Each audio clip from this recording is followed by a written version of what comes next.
শেষ কর্মদিবসে সহকর্মীরা গান গেয়ে বিদায় দিয়েছেন বলে জানিয়েছেন প্রধান উপদেষ্টার বিশেষ সহকারীর দায়িত্ব পালন করা ফয়েজ আহমদ তৈয়ব।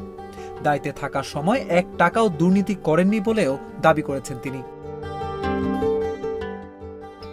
শুক্রবার সকালে এমিরেটস এয়ারলাইন্সের ফ্লাইটে জার্মানির উদ্দেশ্যে রওনা হন তৈয়ব। শনিবার সংবাদ মাধ্যমে এ নিয়ে খবর এলে সামাজিক যোগাযোগ মাধ্যমে তা ভাইরাল হয়।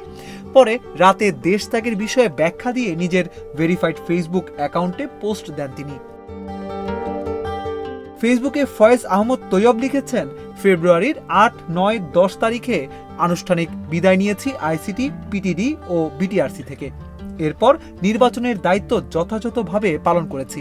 প্রযুক্তি নির্ভর নির্বাচনী আয়োজনে আমার কিছু কন্ট্রিবিউশন ছিল। কলিগদের থেকেও ঠিকঠাক বিদায় নিয়েছি। তিনি লিখেছেন, 10 ফেব্রুয়ারি অফিসিয়ালি শেষ কর্মদিবস ছিল। সেদিন কর্মকর্তা কর্মচারী সবার সাথে একসাথে ফেয়ারওয়েল ডিনার করেছি। গান গেয়ে বিদায় দিয়েছেন আমার সহকর্মীরা, ওয়ালে পাবেন। ফয়েজ আহমদ তৈয়ব লিখেছেন, একজন আত্মমর্যাদা সম্পন্ন এবং সৎ ব্যক্তিকে দুটো অসম্মানজনক কটু কথা শোনানোর আগে তথ্য যাচাই বাছাই করে নেবেন। চাওয়াটা খুব বেশি বড় না। তিনি লেখেন, বিদায়ের সময় এক সহকর্মী জিজ্ঞেস করেছিল পরে কি করবেন। আমি বলেছি একটা চাকরি খুঁজতে হবে দ্রুত। দেশের জন্য কাজ করতে এসে ফাইন্যান্সিয়ালি অনেক লোকসান হয়েছে। সেভিংস যা ছিল সব শেষ হয়েছে। ফয়েজ আহমদ তৈয়ব লিখেছেন, ছেলের স্কুলে প্যারেন্টস মিটিং আছে, প্লাস স্ত্রীর মেডিকেল ইমার্জেন্সি আছে। ছুটি চেয়ে যথাযথভাবেই পরিবারের কাছে যাচ্ছি। আরও একটা তথ্য দেই, রিটার্ন টিকিট কেটে এসেছি, ডেট লোকদের কাছ থেকে জেনে নেবেন। তিনি লিখেছেন, একটা দীর্ঘ সময় সন্তান ও পরিবারকে সময় দিতে পারিনি। পরিবারকে কিছুটা সময় দিতে হবে। প্লাস আজকে ভ্যালেন্টাইন ডে। অনেকগুলো বই উপহার পেয়েছি, বইগুলো সাথে নিয়ে এসেছি।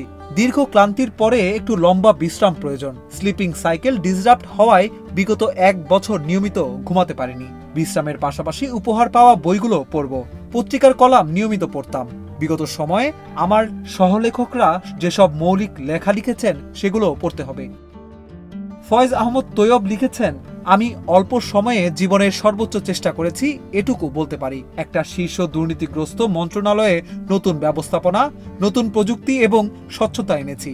সবগুলো পুরানা আইন ও পলিসি পরিবর্তন করতে পাগলের মতো খেটেছি। এগুলো প্রায় 5 বছরের কাজ। বিশ্বাস না হলে কোনো পেশাদার গবেষণা সংস্থা এবং অডিট ফার্ম দিয়ে যাচাই বাছাই করে নিয়েন।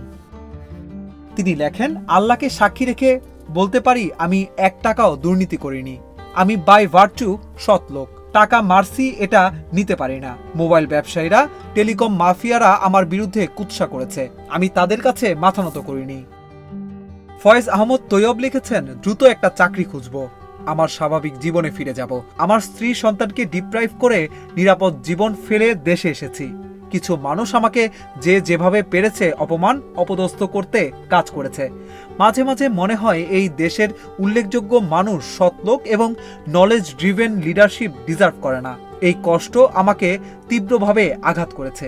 আমি সাধারণ মানুষ, সাধারণ পানাহার করি, সাধারণ চলাফেরা করি, নিজের কাছে সৎ ও স্বচ্ছ আছি।